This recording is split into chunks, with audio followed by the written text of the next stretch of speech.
Why are liberals seemingly so bad at solidarity? This is a philosophical question. The answer will be purely my own opinion and perception. But I think identity politics is probably the underlying issue, and this isn't a partisan thing. Both sides do this. And this is something, again, that really took root in the 1970s and 80s. See, when Nixon and Reagan were effectively able to tie certain social identity matters like religion, abortion, guns to a political party, it changed the way that people viewed parties and the people associated with those parties along very specific demographic lines. And the left, again, which I'm using the term loosely, didn't really engage in effective counter strategy to combat that. Instead, they pivoted to try to make up those losses by focusing on population density. And from a purely pragmatic standpoint, this makes sense. You can get more bang for your campaign buck by focusing on the areas and the issues where the people are the most densely packed. But this leaves the people outside of those targeted areas feeling very ignored and left out and forgotten. So what are they going to do other than start to identify with the people who at least pretend to acknowledge their existence, which in this sense was the Conservative Party? This really becomes a snowball because now you've got a group of people who are identifying with a party that focuses on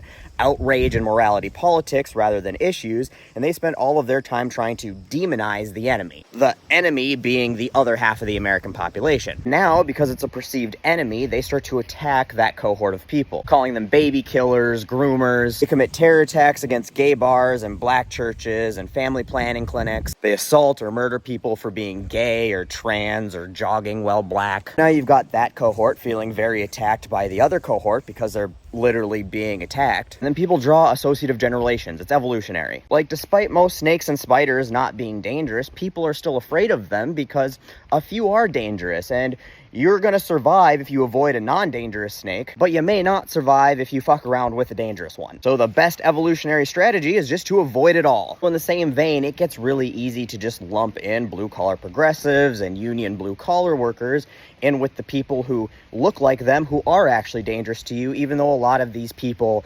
support and agree with the same things and want the same things. But this just further entrenches tribalism, and you can't have tribalistic solidarity. And then there's the issue where you get more entrenched in viewing the others or as your enemy when, rightfully so, even if those people don't necessarily believe that, minorities shouldn't have equal rights or women should have bodily autonomy. You vote against that because you want a little bit of a tax break. People you may not necessarily want to hurt or infringe upon their rights are still hurt by your greedy decisions. The people who are affected by that will look at that and say, maybe you're not personally trying to sacrifice my rights and freedoms and personal safety, but if you even incorrectly perceive that voting to protect those things will inconvenience you even slightly, you will vote against those things and are perfectly happy to sacrifice them for your own personal benefit or gain. That makes you just as bad, if not worse, than the people who are actively looking to take those things away and hurt these communities, and therefore they're not going to want to have solidarity with you either. And that snowballs into more tribalism. And I think that this is how identity politics has just really killed